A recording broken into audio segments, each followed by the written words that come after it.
And now we want to turn to our first story. Just terrible, terrible situation in Palestine.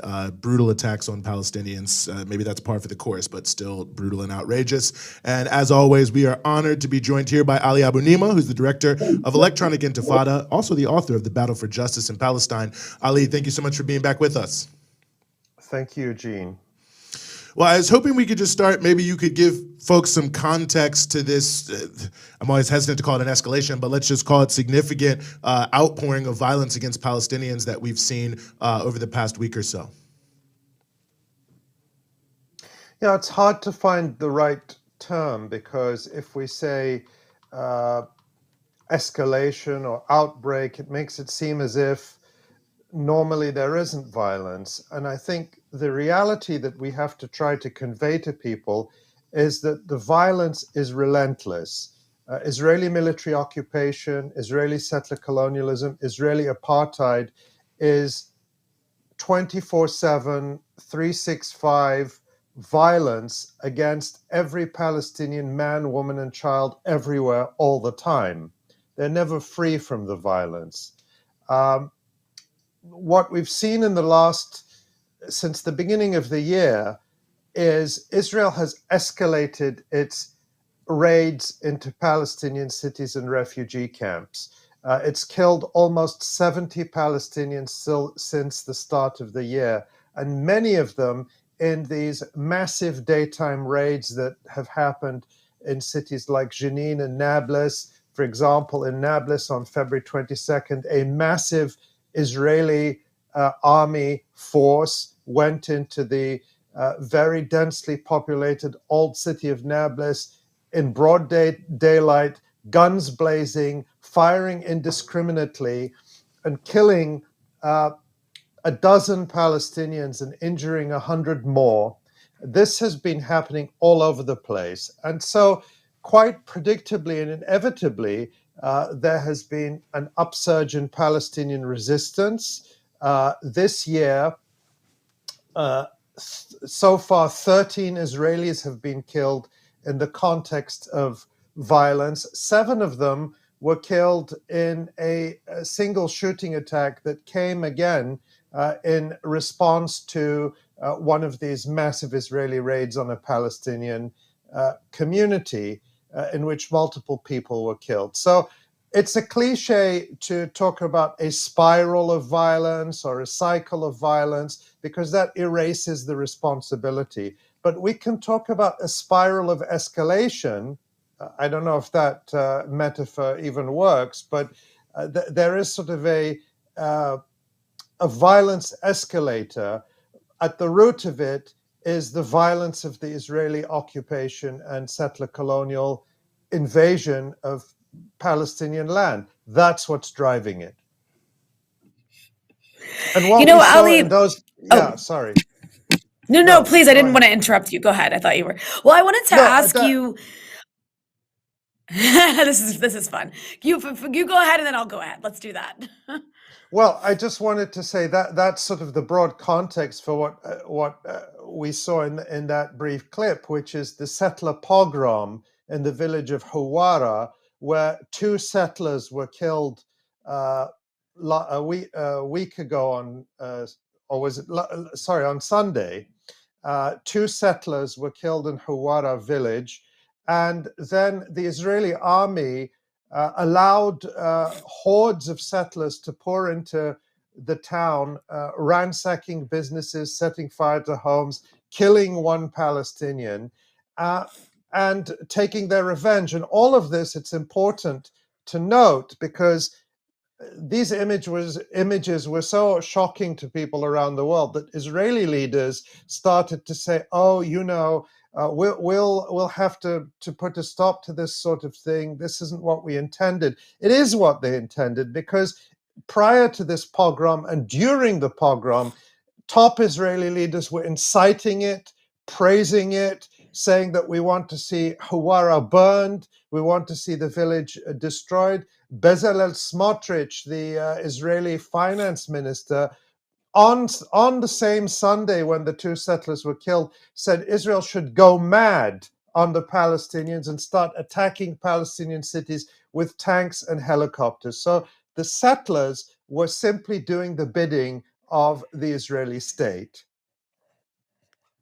And I'm glad that you raised that because the response from the US and the EU has been very much to try to condemn both sides, but in interestingly different ways. I actually want to show a clip of Ned Price being asked about this, if we could bring that up, and I'd like to get your reaction to it. Yes. Hi. I There we noticed go. in your tweet yesterday you referred to the shooting in which 2 Israelis were killed as a or terrorism, whereas the settler violence was separated. Was that deliberate? And if yes, how do you differentiate or decide when to use the word terrorism versus when not to? I think it's best not to parse and to go into definitions from the podium. We are condemning the extremist violence that we've seen over the past couple days. We issued a very strong condemnation of the killing of the Israelis that we've seen over the weekend.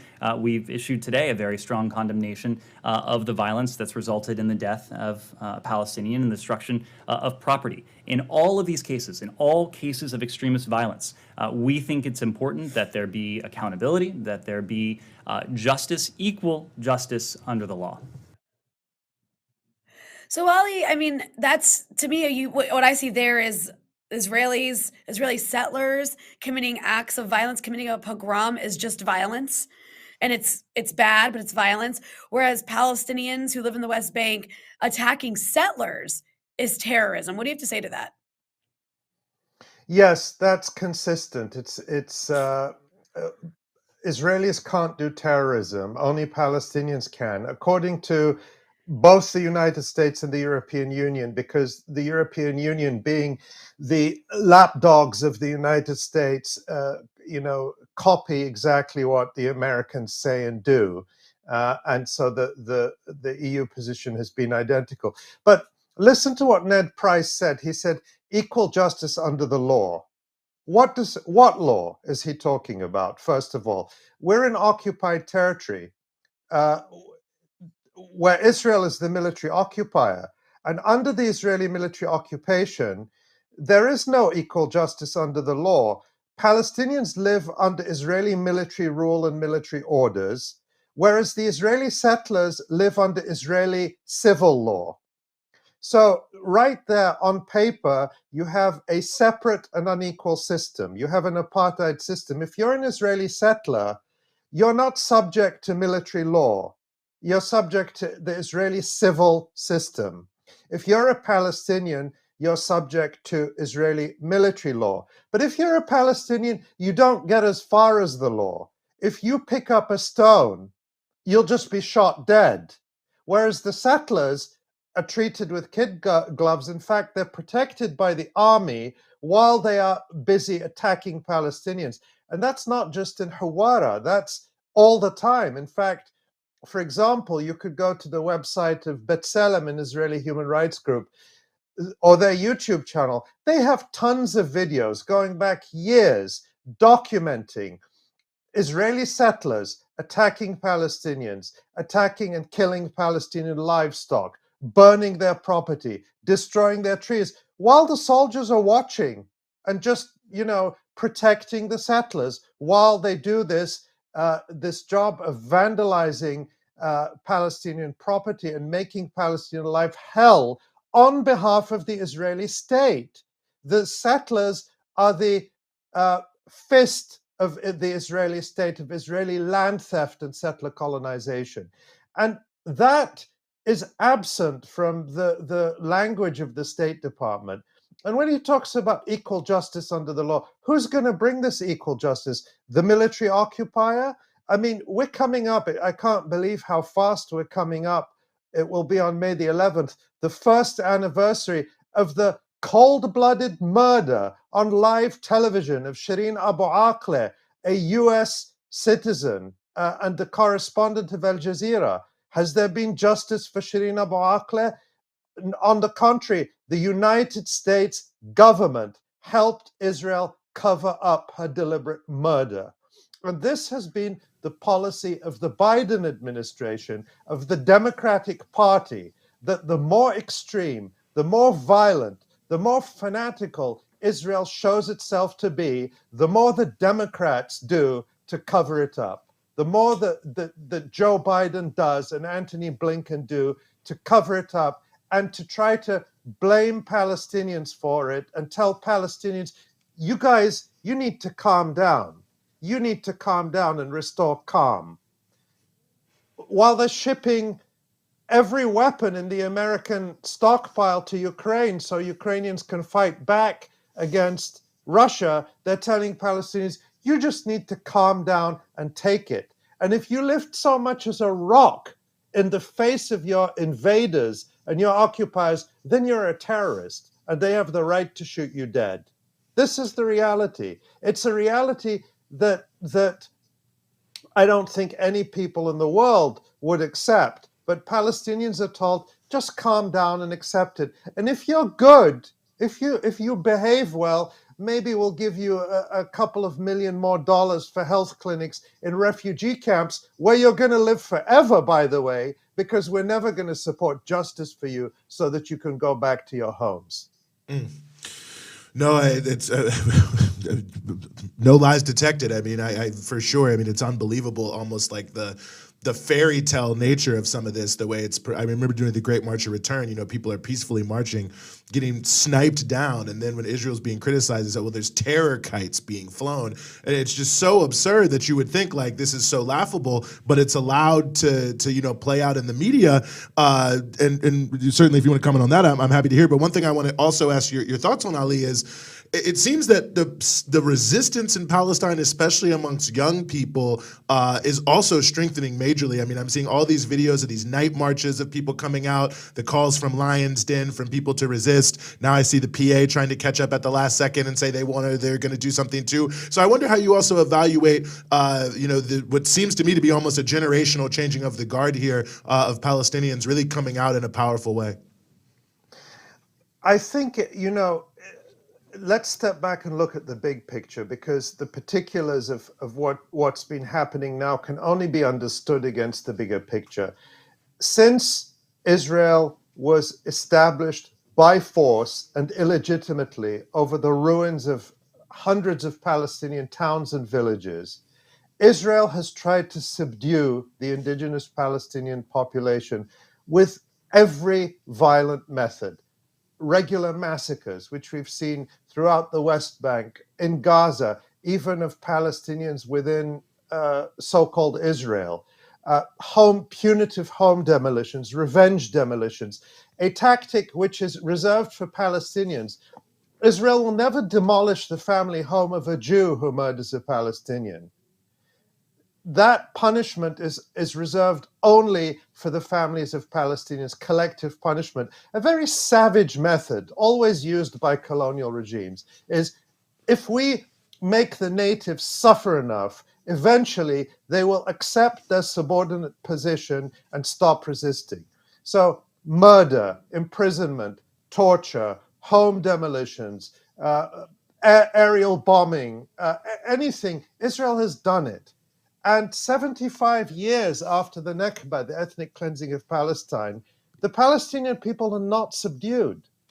And remember, the Israeli justification for these murderous raids in Jenin, in Nablus, in Hebron, wherever it is, this is to thwart terrorist attacks. Well, the very next day, Palestinian resistance groups can carry out sophisticated operations against Israel.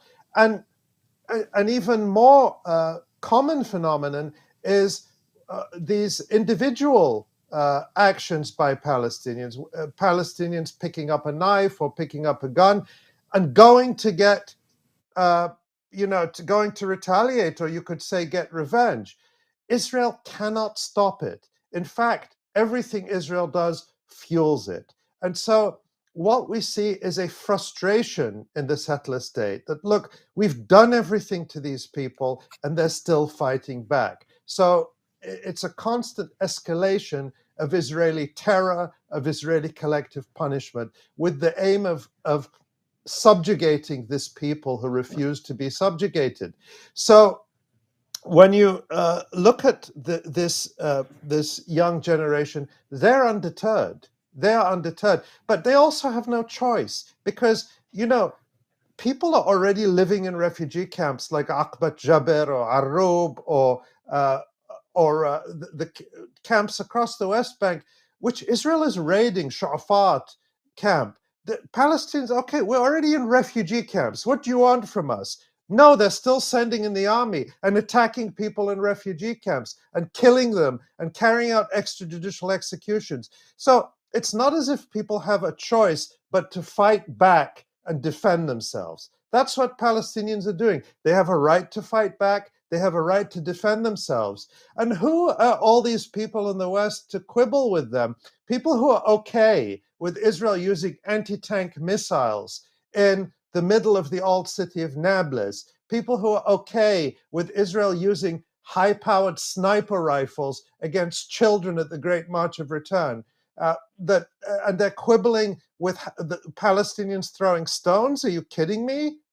Then send the Palestinians precision-guided missiles so that they can take out the Israeli military bases and the military command posts where these attacks against them are being planned. But Palestinians are left alone against a merciless nuclear-armed enemy, and then they're being lectured from the West, oh, you mustn't do this, you mustn't do that. Palestinians won't take those lectures from people, and they will fight back with the means they have. And the escalation is coming only from the occupier and the invader. This conflict would be over tomorrow if Israel were to respect the rights of Palestinians, were to respect international law, and were to respect the right to self-determination of the Palestinian people. But the reality is this: if Palestinians stop resisting, they will be wiped out. If Israel stops attacking them, there will be peace. Well, Ali, That I is think that very true. very true. And I appreciate you, as always, being willing to join us and help us sort through all of this. And I hope everyone is following the Electronic Intifada, which I think is necessary reading. But thanks again for giving us some of your time here on the Freedom Side. Thank you.